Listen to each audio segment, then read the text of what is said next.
So this question looks like it is a punctuation question. Punctuation questions have a certain flavor.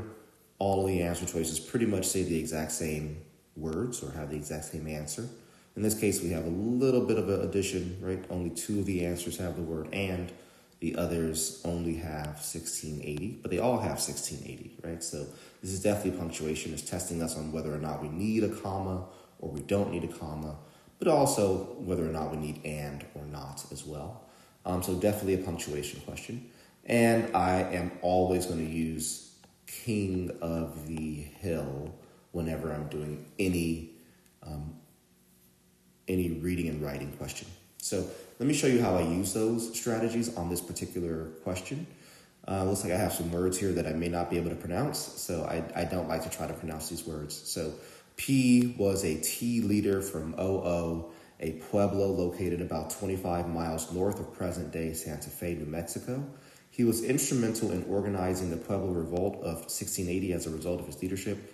No, I don't like that, right? So notice how, because there's no pause there, I read it. I made sure to read it quickly. I made sure to read it so that my brain did not insert a comma after 1680 without me realizing it, right? So whenever I see a comma, it just means that I'm going to pause, and I make sure to pause longer than I typically do so that my mind can catch up with the fact that I'm pausing.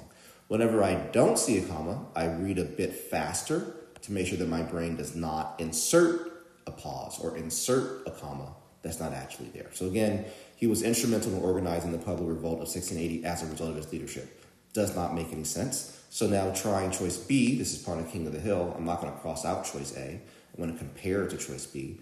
He was instrumental in organizing the Pueblo Revolt of 1680 and as a result of his leadership.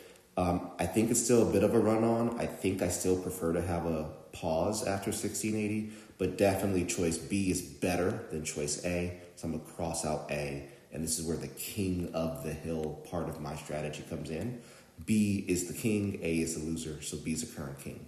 So now let's try B versus C. So he was instrumental in organizing the Pueblo Revolt of 1680. As a result of his leadership, the Spanish colonizers were expelled from the region. I kind of still think that and is better than just pausing. As a result, so Pueblo Revolt of 1680 and as a result of his leadership versus Pueblo Revolt of 1680 as a result of his leadership. I'm going to still say B is better than C. You may disagree with me. And then choice D, we're going to get to he was instrumental in organizing the Pueblo Revolt of 1680. And as a result of his leadership, the Spanish colonizers were expelled from the region for a time. Okay, so D is better than B. It's kind of the best of both worlds. We get to pause after 1680, and then we get to offset by using the word and, kind of this new direction that we're going in, right? So we're moving away from talking about being instrumental in organizing the Pueblo Revolt and then talking about the leadership, right? So we get to use and to do that for us. So choice D is the best answer here.